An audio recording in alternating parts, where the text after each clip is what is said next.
Boa tarde, bem-vindo a mais um programa da Aliança Evangélica Portuguesa.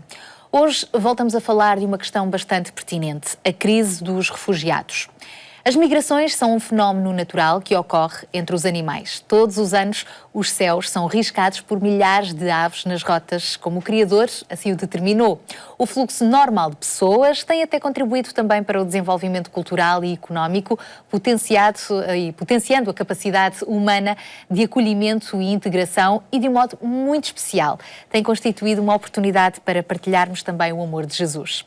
Mas a grande diferença que existe para os refugiados é que estes fogem às catástrofes provocadas pela guerra. É uma situação anormal. A Europa, nos últimos meses, tem então sido, de facto, uma vez mais procurada por centenas de milhares de homens, mulheres, crianças que fogem da morte e da fome para alcançarem melhores condições de vida. Enquanto cristãos, como é que vemos e agimos em relação a estes dramas? É sobre este assunto que vamos então hoje conversar com os nossos convidados. São eles o Dr. António Calim, é médico e presidente eleito da Aliança Evangélica Portuguesa para o triênio 2016-2018. Temos também a doutora Telma Teixeira connosco, é a diretora da ABLA, a Associação de Beneficência Luso-Alemã, e coordenadora de um grupo de trabalho da Aliança Evangélica Portuguesa de mobilização para o apoio aos refugiados. E temos também connosco o pastor Carlos Cardoso, ainda vice-presidente da Aliança Evangélica Portuguesa, e tem um testemunho para partilhar connosco como retornado de África na década de 70. Obrigada por estarem aqui connosco. Bem-vindos então ao nosso programa. Pastor Carlos Cardoso, podemos mesmo começar por si. Que fenómeno é este a que chamamos crise dos refugiados? Eu penso que é importante distinguir aqui algo que já foi dito e que tem a ver com a questão da migração e a questão dos refugiados. São coisas distintas. A migração tem a ver com um fenómeno que é a globalização, onde as pessoas se deslocam para vários países à procura de uma vida melhor. E a questão dos refugiados tem a ver com a guerra. Não é? E, sobretudo, com aquilo que foi a Primavera Árabe, em 2010, sobretudo no Egito, no Iémen, na Líbia e na Síria, que se desenvolveram depois, mais concretamente, na Síria, com a guerra. E aquilo que estamos a assistir na Europa não é nada mais nem nada menos do que o êxodo, não é? que nós estamos a verificar por causa da guerra dos sírios para a Europa. E isso tem a ver com todos nós, porque ao fim e ao cabo nós estamos neste continente enorme, imenso, mas não estamos separados dos problemas que nos afetam e, claro, Portugal também, porque vai receber uma série de refugiados que vêm exatamente como fruto deste gravíssimo problema, direi, que é a guerra na Síria e daqueles que efetivamente estão à procura de asilo político e não só, mas também encontrar um pouco de descanso para as suas vidas. Não é? E como é que nós os vamos receber? O que é que nós podemos fazer nesse sentido? É então o tema do nosso programa. Dr. António Calim, como cristãos, como é que nós olhamos então para as causas e efeitos desta crise dos refugiados? Sem dúvida alguma que os refugiados acontecem porque as pessoas não se portam bem. Estamos a falar dos líderes políticos e tantas vezes das próprias líderes a nível da economia e das finanças a nível mundial. Por vezes as suas ações acabam por seguir, indústrias do armamento e tantas outras coisas que acabam por ter como consequências este alimentar de guerras. Depois temos a outra questão a nível individual, que é o apego de tantos homens que chegam ao poder político e que não querem deixar os seus lugares. E isto acontece hoje, como vemos, não só na Síria, mas noutras situações a nível político, mas também, biblicamente, nós já vemos essas referências. Coisa tão simples como, por exemplo, o menino, quando nasceu, lá em Belém, o grande ditador de então, o senhor Herodes, desencadeou uma tal perseguição e uma tal matança que os próprios pais tiveram de fugir. Ele foi refugiado logo, a família fugiu para o Egito. Não é? Hoje isto ainda acontece, por causa de políticos, e não só, que por causa do seu apego ao poder, por causa do pecado. Estamos num programa evangélico, cristão, em que não podemos identificar as causas as causas, toda esta situação tem a ver com o pecado, não é? E então, esta é uma causa muito simples, com consequências absolutamente terríveis. Ao longo dos tempos, isto tem acontecido e, infelizmente, enquanto a situação se mantiver, tem tendência para aumentar. Esta é uma realidade. É uma oportunidade também para a Igreja se mobilizar nestes tempos, não é? É verdade. E a Bíblia é muito concreta quando já dizia ao povo de Israel que ele deveria receber bem o estrangeiro entre si, porque eles próprios, o povo de Israel, também tinha sido estrangeiro e peregrino, refugiado nas terras do Egito durante cerca de 400 anos. Na própria estrutura de Israel havia cidades de refúgio, onde refugiados, muitas vezes por causa de situações que têm a ver com a justiça, mas que de algum modo nós podemos interiorizar e aplicar um pouco para nós. Há necessidade, assim como havia na Idade Média, que as igrejas eram lugares santos, em que o próprio poder político e temporal não podia invadir esse terreno da igreja porque era terreno santo, onde o refugiado, onde até também, infelizmente ou felizmente, o malfeitor ou o perseguido podia encontrar algum refúgio, nós devemos ter também nos nossos espaços, nos nossos meios como comunidade, ser lugares onde possa também haver refúgio para aquele que está em dificuldade. Porque, por vezes, as situações são muito críticas, as pessoas são acusadas infundadamente, sem razão, e é bom que haja lugares onde homens e mulheres, famílias, possam encontrar algum refúgio.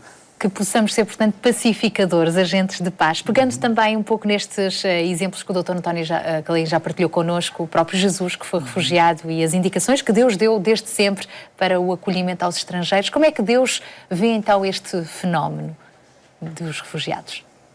É alguma coisa que tem que ser acolhido, tem que haver generosidade das pessoas, tem que haver, está no coração de Deus o acolher as pessoas e poder dar um abrigo, porque se isso não acontecer, aonde está o amor? Deus é amor. E eu creio que quando nós acolhemos os refugiados, as pessoas que estão a fugir de uma guerra em desespero, com tantas perdas, o amor de Deus revela-se na ação. Porque só falar e não agir, não há resposta. E aí podemos também lembrar as palavras de Jesus, as bem-aventuranças, logo no início do Sermão do Monte. Como é que Jesus diz: felizes ou bem-aventurados os que choram, os que são perseguidos? É porque Jesus quer consolar, não é? Exato.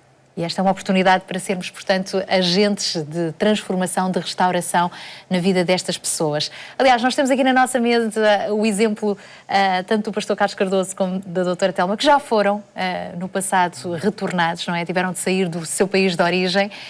Quer partilhar um pouco connosco a sua experiência? Neste caso, o pastor Carlos Cardoso nasceu em Angola e na década de 70 houve ali uma grande reviravolta, Exatamente. não é? Deixa-me só dizer assim, houve pessoas que retornaram ao seu país, mas de uma forma pacífica, face à mudança política que existiu, as pessoas decidiram retornar ao seu país, pacificamente.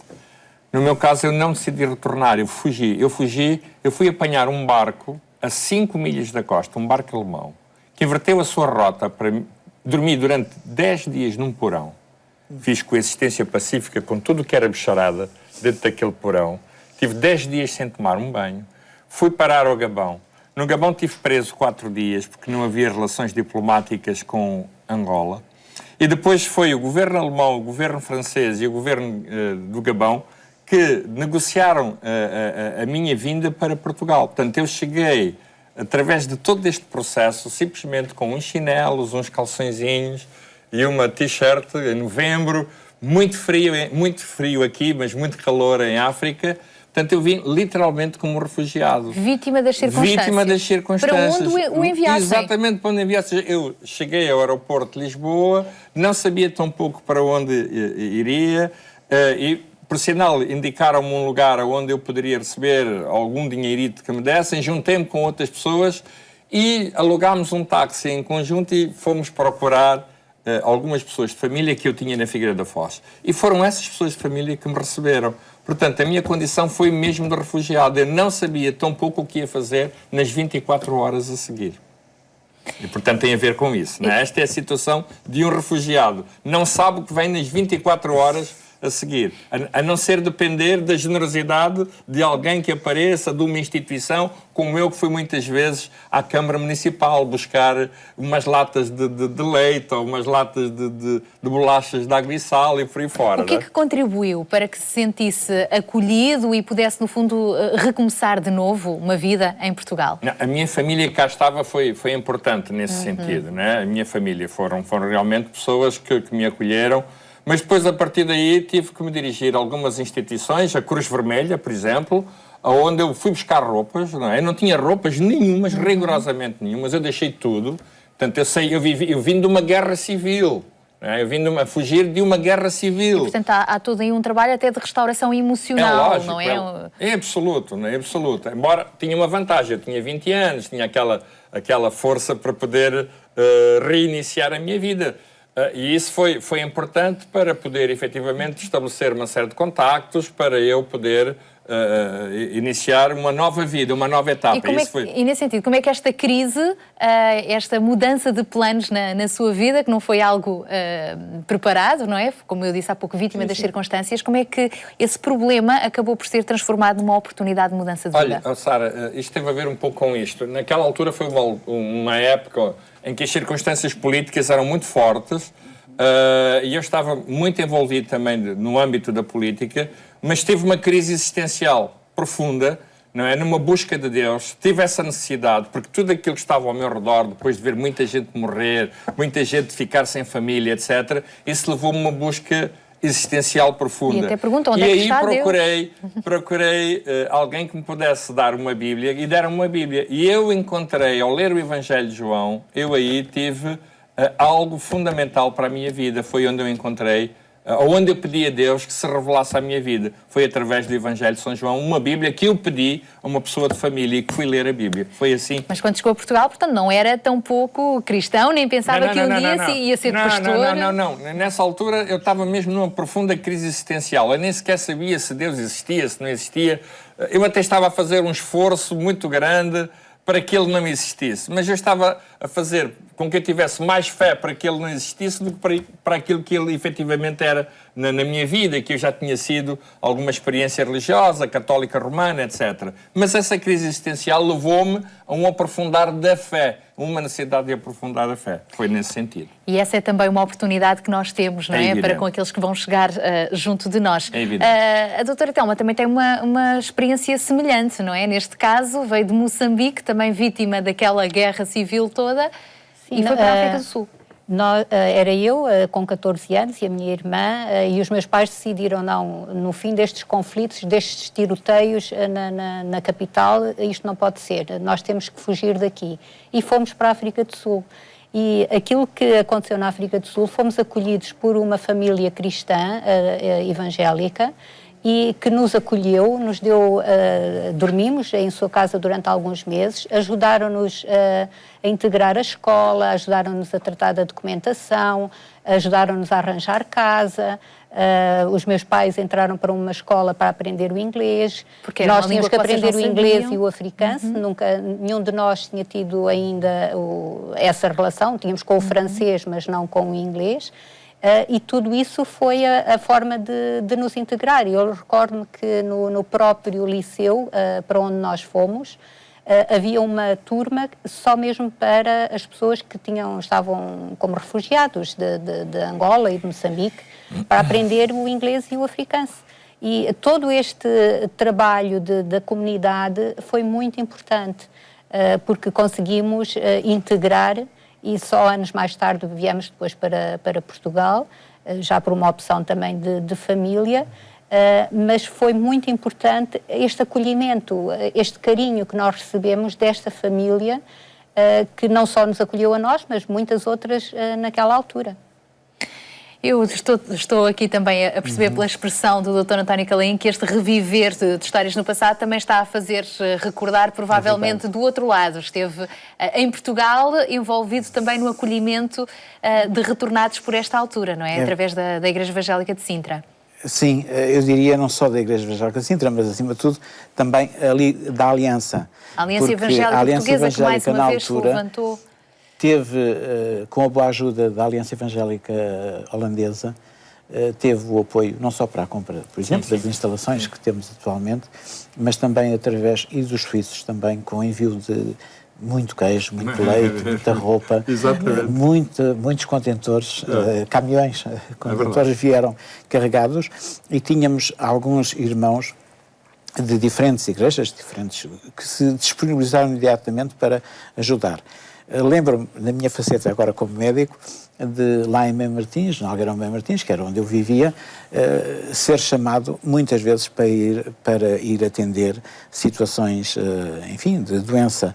E lá íamos, não só no quadro da assistência que havia dos antigos CMS, mas também privadamente, embora a título benévolo. E eu creio que esta experiência foi muito marcante. Eu queria dizer até, e aproveito para dizer que, como Igreja Evangélica em Portugal, nós estamos muito gratos a Deus, não pelas circunstâncias, mas pela chegada, pelo enriquecimento que foi para a Igreja Evangélica, para Portugal, deste quase 1 milhão de retornados e de refugiados. Porque realmente existiram as duas situações. E continuo crente que estas tragédias são janelas de oportunidade fantásticas para a Igreja, não só em Portugal, mas na Europa. E pela graça de Deus há muita coisa a acontecer. É verdade. E não deixo de vos dizer que no terreno, muitas vezes estão a ser nós, a nível mediático, o que vemos são polícias, exército, fardados, carrancudos, mas há muitas pessoas, muitas igrejas, muitas organizações, já foram aqui citadas a Cruz Vermelha, mas poderia citar muitas organizações cristãs que estão, e não só, que estão no terreno a dar assistência, não só a dar água, pão, roupas, enfim, muitas vezes um abraço amigo ou um beijo. Isto é tão importante para quem ajudar está, a recomeçar de novo, para quem está a fugir à guerra, sem dúvida. Nós em Portugal estamos-nos a preparar para receber cerca de 4.000 refugiados ou mais, não é? Este número pode variar. E nós temos aqui também a doutora Telma em representação de um grupo de trabalho que a Aliança Evangélica Portuguesa está a impulsionar. Grupo este que tem como objetivo mobilizar a comunidade evangélica, igrejas, organizações a envolverem-se, não é? O que é que, no fundo, tem de concreto para propor? Quem está a ver o nosso programa e deseja também ajudar, convém fazê-lo com alguma ordem. Então, o que fazer? É muito importante escreverem para o mail da Aliança Evangélica. Creio que passará depois em rodapé. Nós temos a indicação desse e-mail. aliancaevangelica@gmail.com. Exatamente. E mostrar o seu desejo de participar. E, no fundo, estamos à espera de uma reação do meio evangélico do norte a sul do país o desafio de acolherem uma família. E se pretenderem fazer isso, se têm questões para apresentar, podem fazer para este e-mail. E nós no próprio site da Aliança temos bastante informação disponível sobre esse tema. E através da plataforma de apoio aos refugiados é importante as pessoas se inscreverem ou a nível de igrejas ou a nível de organizações, e sei que já há muitas que estão inscritas, a ABLA é uma delas, mas há outras instituições que também estão já inscritas, e para serem participantes, para obterem as informações que sejam necessárias. Imagino que pode ser voluntário na área da saúde ou na área da educação, porque estas pessoas precisam de aprender o português para se integrarem em Portugal, é óbvio. Precisamos, acima de tudo, que as pessoas também saibam como fazer, porque é essencial que todos colaborem, tenham o mesmo fio condutor, possam ser bem coordenados de forma a que haja uma recepção mesmo boa das famílias. É essencial neste arranque. Daí que este grupo de trabalho acaba por ser um meio de mobilização, mas está a caminhar a par e passo com a PAR, no fundo, que é a plataforma de apoio aos refugiados, e quem quiser saber mais informações pode ir até diretamente ao próprio site da PAR, refugiados.pt. Exato. Não, é essencial. Também, se por acaso a Aliança Evangélica tiver fundos, há um NIB da Aliança Evangélica que foi aberto para este fim, uma conta solidária, em que se irá apoiar não só pessoas ou igrejas que apoiem aqui em Portugal, mas eventualmente campos de refugiados noutros países. E é uma forma também de estar. É essencial orar. Eu creio que somos o povo evangélico precisa também de orar sobre esta situação para acolhermos bem, para sermos generosos. Podemos também divulgar, nesta fase, é essencial divulgarmos todo o trabalho que está a ser feito e comuniquem. Seria bom que este grupo de trabalho pudesse também ter uma ideia global do que é que a comunidade evangélica está a fazer e está a responder concretamente nesta fase. Até mesmo para cruzar dados e unir esforços. Exato, porque o grande desafio é recebam, candidatem-se a receber uma família que seja. Porque quando nós vemos este mundo de refugiados, ficamos assustados. Mas se cada igreja, cada família puder assumir uma família, isso vai se diluir. E é o integrar, é o ajudar a pessoa a arranjar emprego, é integrar nas escolas. E se houver um trabalho de parceria, será muito mais fácil e podemos ser o rosto de Deus nestes tempos em ação. Porque falar não é suficiente. Agora é necessário agir. Então fica este desafio.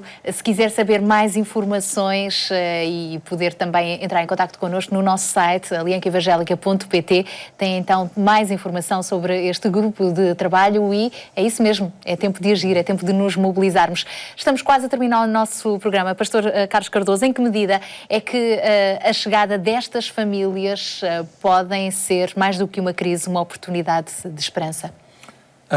Acima de tudo, tal como já aqui foi dito, e não me vou repetir, mas é uma oportunidade de nós traduzirmos aquilo que já foi mencionado, o amor de uma forma social.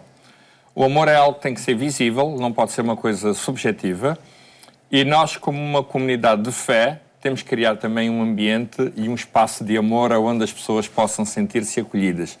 E esse espaço de amor necessariamente se traduz também em esperança, tal como eu já vivi a oportunidade de podermos reiniciar aquilo que perdemos, não é? E perdemos muitas coisas, incluindo alguns até a sua própria família. Então é muita oportunidade de perceber que as comunidades evangélicas podem traduzir isso de uma forma social, que é bom. Uma última palavra, desafio então para a comunidade evangélica se envolver? Hoje são exemplos práticos em como igrejas e pessoas têm ido ao terreno também e têm trazido as suas experiências. Ainda agora um grupo esteve em Ceuta para visitar um campo de refugiados em Marrocos e daqui a 15 dias a doutora Ana Correia vai também à Argélia visitar, em nome da Acras, um campo de refugiados. Creio que como cristãos também temos uma responsabilidade muito grande que é orar pela paz. Porque se orarmos pela paz, e a oração de um justo pode muito ter seus efeitos, se houver um ambiente de paz nos países de onde estas pessoas estão a sair, eventualmente elas não quererão saltar para o desconhecido, mas assim haja paz nos seus países, eles poderão estar lá para mudarem e viverem uma vida em paz. Melhor, que é no fundo o que eles procuram. Muito obrigada por terem estado hoje aqui à conversa connosco. De facto, olhando até para o próprio exemplo de Jesus, Jesus Cristo também foi um refugiado. Ele sabe o que é fugir por causa do ódio de um governante e passar algum tempo num país estranho com uma cultura diferente. Já adulto, Jesus experimentou também o que significa ser expulso ou impedido de atravessar certas regiões. Por isso, faz tanto sentido o que ele nos ensinou sobre amar a Deus, sobre todas as coisas e ao próximo, como a nós mesmos. A propósito, temos então para si, para nós, para todos nós nestes tempos, esta chamada de Deus para ajudarmos os refugiados que Portugal está a receber, cerca de 4.000 ou mais. Enquanto cristãos e cidadãos, poderemos trazê-los, poderemos fazê-los em várias vertentes, de acordo com o plano estabelecido pela PAR, a Plataforma de Apoio aos Refugiados, e a Aliança Evangélica Portuguesa conta também consigo nesta missão. Este é um momento para fazermos brilhar a luz de Cristo e trazermos esperança. É tempo de agir, é tempo de desafiar cada igreja, cada comunidade, cada organização evangélica, cada cristão também a envolver-se. Para mais informações, visite então o nosso site aliancaevangelica.pt ou contacte-nos telefonicamente. Para finalizar, temos para lhe oferecer o calendário Tesouros Escondidos, já de 2016, com um versículo bíblico para cada dia do ano. Contacte-nos para o receber e desfrute da leitura da Bíblia. Voltamos a estar consigo aqui na RTP2 na próxima terça-feira. Até lá, se Deus quiser.